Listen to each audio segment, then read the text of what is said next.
Somos a TAG. Transportamos o gás natural que abastece cidades e indústrias em todo o Brasil. Nossa malha de transporte de gás é a mais extensa do país, com cerca de 4.500 quilômetros de gasodutos que percorrem 10 estados brasileiros. Transportar energia de forma segura, integrando o mercado de gás natural para o desenvolvimento sustentável da sociedade, é a nossa missão. Conheça a TAG. Olá pessoal, sejam todos e todas bem-vindos ao Estúdio APBR, direto da Rio Pipeline 2023, feira e conferência realizada pelo IBP no Rio de Janeiro. Nosso bate-papo de agora é com o Juliano Tomásio, que é vice-presidente de Supply Chain da Raízen. Juliano, obrigado pela gentileza de estar aqui com a gente. Que isso, é um prazer estar aqui com vocês. Obrigado pelo convite. Você vai participar daqui a pouco de um painel aqui na Rio Pipeline. Queria pedir para a gente começar essa conversa com você trazendo um spoiler para a gente do que você vai apresentar, quais são os desafios, as oportunidades que você vai mostrar nesse painel. Legal, gente. Super obrigado por estar aqui, um convite muito bacana. É um prazer estar aqui com vocês e estar participando da feira. A gente vai falar um pouco, né, dando um pouco de spoiler do que a gente vai apresentar lá, né, é um pouco do desafio, né, de como é que você faz o transporte no Brasil emitindo o menos carbono possível. Né, o Brasil com as dimensões que tem, as dificuldades que tem, como é que você faz o uso de modais que possam limitar e possam diminuir a emissão de carbono. Né? Então a gente na Raízen, poxa, ainda mais na Raízen, é uma empresa que hoje está se propondo a liderar a transição energética do mundo, então é um desafio muito grande para a gente. Né? Acho que a gente tem oportunidades, né? A gente tem feito investimentos em dutos, como o próprio duto da Logo, né? O etanol duto, que hoje é uma realidade e funciona no Brasil. A gente vem investindo em modais ferroviários de com grande também volume, fazendo inclusive investimentos nesse tipo de modal, para que a gente aumente a nossa capacidade de uso desses modais. Então, para a gente lá, a nossa conta começa pelos modais mais eficientes e aí a gente, obviamente, cai num modal rodoviário porque é necessário ainda, mas mesmo no modal rodoviário, a gente tem feito muita coisa também, né? Dado que, obviamente, essa transição energética, né, e o aperfeiçoamento dos modais mais eficientes, ele vai acontecer em longo prazo, eu preciso garantir que meu curto prazo seja também eficiente. Né? Então a gente tem investido muito em tecnologia nesse transporte rodoviário para que você diminua tempos de movimento, para que você faça com que esse caminhão rode o mínimo possível, para que esse caminhão rode da maneira mais eficiente possível. Né? Então a gente atua, a gente vê isso de duas maneiras. Né? Uma, quais são os investimentos estruturantes que a gente tem que fazer no longo prazo para garantir, e aí como país, né? Não só como raiz, mas como país, para garantir uma logística mais eficiente, um transporte mais eficiente e menos emissor de carbono.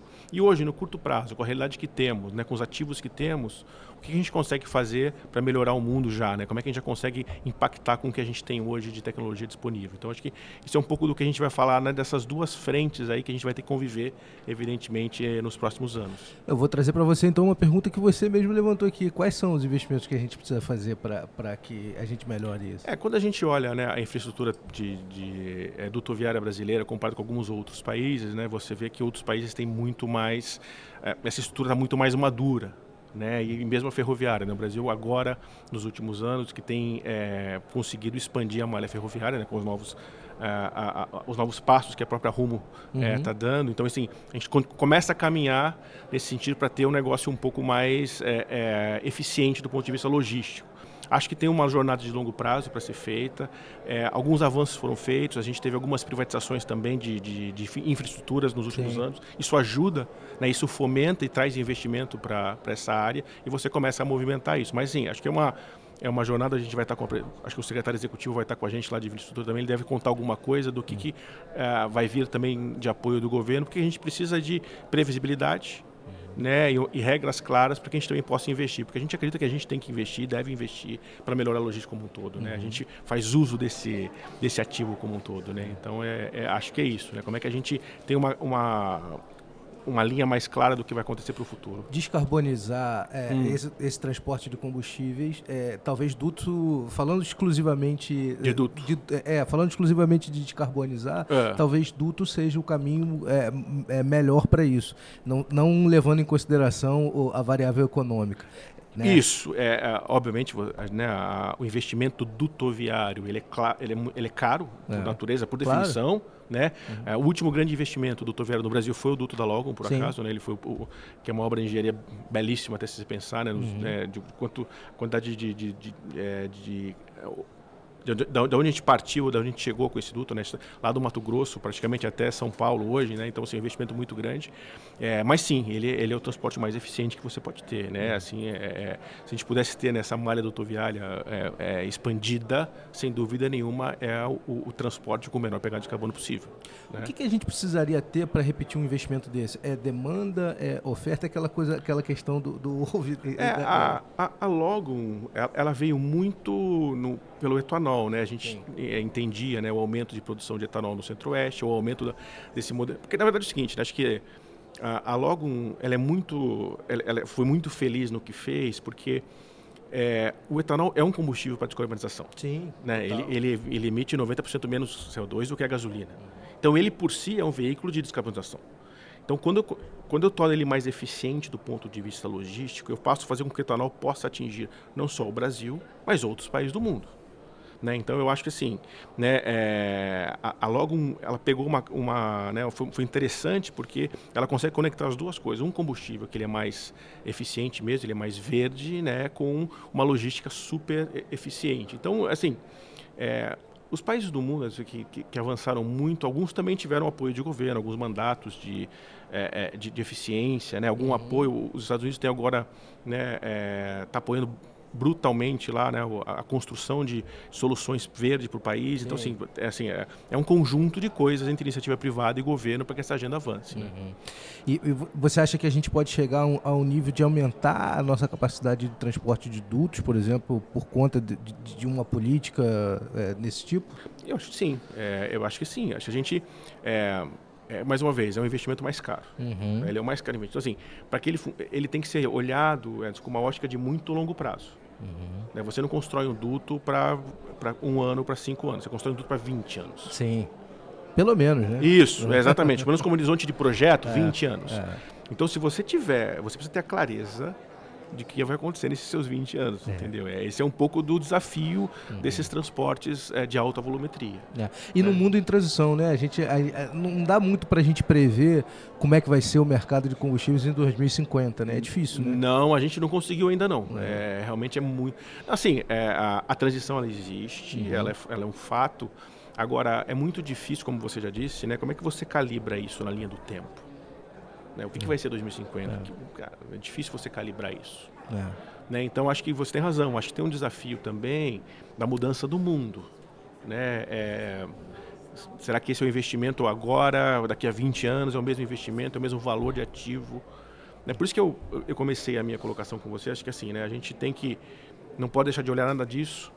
Mas hoje a minha realidade é que eu tenho 6 mil caminhões rodando no Brasil, de cima a baixo, transportando combustível. E eu preciso cuidar para que esses 6 mil caminhões também emitam menos carbono possível, seja eficiente, seja seguro. Né? Então, acho que são as duas coisas que tem que conviver. Né? É óbvio que o duto é mais eficiente, por favor. Mas assim, eu preciso conviver com isso até que essas realidades elas se aproximem ou elas se concretizem. Né? Agora, essa frota que vocês têm hoje, vocês estudam, por exemplo, mudar? Elas rodam com diesel? Hoje sim. Né? Pode ser um trabalho de médio e longo prazo mudar? Rodar com gás, rodar com... Sem dúvida. A gente fez um lançamento há mais ou menos 60 dias atrás, um primeiro caminhão elétrico para abastecer avião. Então a gente está usando hoje um caminhão elétrico para abastecer um avião. Por quê? Porque no aeroporto é uma distância curta, né? Um ambiente controlado, você consegue ter a eficiência máxima. É algum pool em Guarulhos. Guarulhos. Foi em Guarulhos, desculpa, eu não citei. Lá em Guarulhos, se você for lá, tá convidado a ir lá conhecer o nosso caminhão lá, vou lá, boto ele na tomada. Legal. E ele carrega e ele abastece aviões lá em Guarulhos, né? Sobre o que você falou, a gente hoje tem projetos em caminhões híbridos, caminhões a gás. Os caminhões elétricos, eles funcionam para as distâncias, com a tecnologia atual, eles funcionam com distâncias menores. Né? O Brasil, como ele tem distâncias muito grandes, na Europa eles chamam caminhões de longa distância de 400 km. 400 km para o Brasil não diz muito. Não diz muito, não. Né? Então, assim, o elétrico por caminhão, a gente ainda está olhando com mais cautela. Para distâncias curtas, sim, para um aeroporto, já está funcionando, já é uma realidade, está lá o caminhão. Agora, para distâncias longas, a gente vai ter que ver o que tipo de tecnologia a gente vai usar. A gente está fazendo teste com os mais diversos tipos de energia e ainda tem o hidrogênio lá para frente, né? Como talvez uma coisa bacana de futuro. Vocês olham também isso? Olha, hoje a gente está hoje a Raízen está na USP, né, inaugurando lá um piloto de planta de hidrogênio lá na USP hoje, por coincidência. Então, a gente está, como a gente precisa entender para onde esse negócio está indo, né? A gente tem que se posicionado nas diversas frentes de transição que a gente acredita. E o gás também pode ser uma solução para isso? Pode. O gás pode. A gente tem o gás natural e tem o biogás também, né? E aí quando você tem o biogás, aí você tem o melhor dos mundos, sim, né? Sim. Aí você tem um gás proveniente de energia limpa, aí você tem realmente o melhor dos mundos. O gás também ele vai exigir investimentos em pipes, em conexões também, para você conectar ele na rede de gás existente, né? Para ele ser mais eficiente. Então, é o que você falou, acho que a gente vai ter que olhar como é que essas diversas formas diferentes de energia que estão surgindo vão acontecer, e elas podem sim ser veículos de expansão de dutos, por exemplo. Acho que alguma coisa pode acontecer nesse sentido também. E não precisa necessariamente ser uma tecnologia, pode ser uma combinação, né? Pode. A gente acredita muito nisso. Né? Como é que você combina essas tecnologias com a característica de cada país ou de cada matriz energética, como é que você combina isso? O Brasil já tem uma matriz muito limpa. Né? A matriz brasileira, quando comparada de outros países, é muito limpa já. Né? E então, acho que a gente, é nessa linha que você falou, como é que a gente, dada a nossa matriz, dado que a gente já tem até um produto pronto, que é o etanol, que é muito fácil e muito presente já, porque o etanol já está ligado em todos os dutos, né? Ele já está em todo lugar, né? Ele já está espalhado no Brasil inteiro. Né? Então, acho que é por aí. Legal. Juliano, agradeço mais uma vez a sua gentileza de abrir um espaço na agenda para conversar. Grande prazer.